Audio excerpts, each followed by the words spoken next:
बरं वाटतंय? हो बरं वाटतंय. बरं, काही त्रास झाला नाही, काहीच नाही. सकाळी किती घाबरत होतीस? हो घाबरले होते, पण मग आता नाही काही वाटत. काहीच नाही वाटत ना? नाही.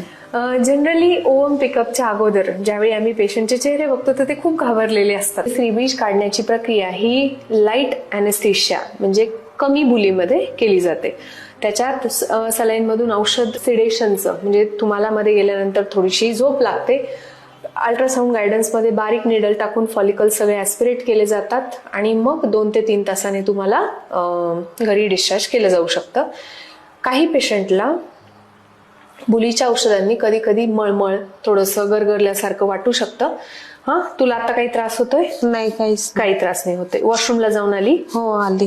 लघवी क्लिअर झाली? व्यवस्थित आहे. आता घरी गेल्यानंतर काय काळजी घ्यायची? आजच्या दिवस बुलीमुळे थोडंसं डोकं जड वाटल्यासारखं वाटेल.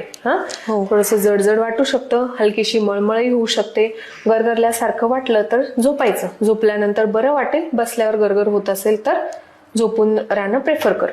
कित्येक बायकांना घरी गेल्यानंतर काही त्रास होत नाही. संध्याकाळी हलकं फुलकं जेवायचे. ठीक आहे? हो. उद्यापासून तुझं डे टू डे काम करू शकते. ठीक आहे. काय करायचं नाहीये तर हे 7-8 दिवस जसं आपण फॉलिकल ऍस्पिरेट केले तर ते रिफिल होतात, त्यामध्ये ब्लड परत भरलं जातं. त्यामुळे तुला हे 5-7 दिवस थोडंसं पोटात जड, थोडंसं दुखल्यासारखं वाटू शकतं. ओके? आणि नॉर्मल ओव्हरी छोट्या असतात.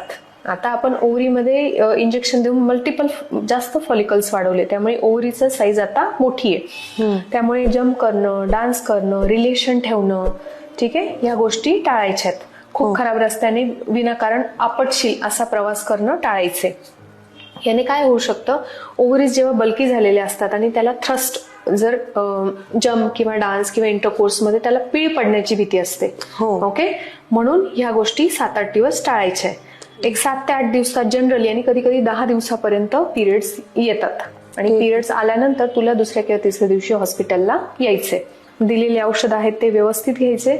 जर पोट खूप गच्च, खूप फुगल्यासारखं वाटलं, मळमळ जास्त होते, जेवण जातच नाहीये, अशा केसमध्ये हॉस्पिटलला येऊन दाखवायचे. ओव्हम पिकअप ही काही घाबरण्यासारखी प्रोसिजर नसते. इथे टाका वगैरे काही नसतो.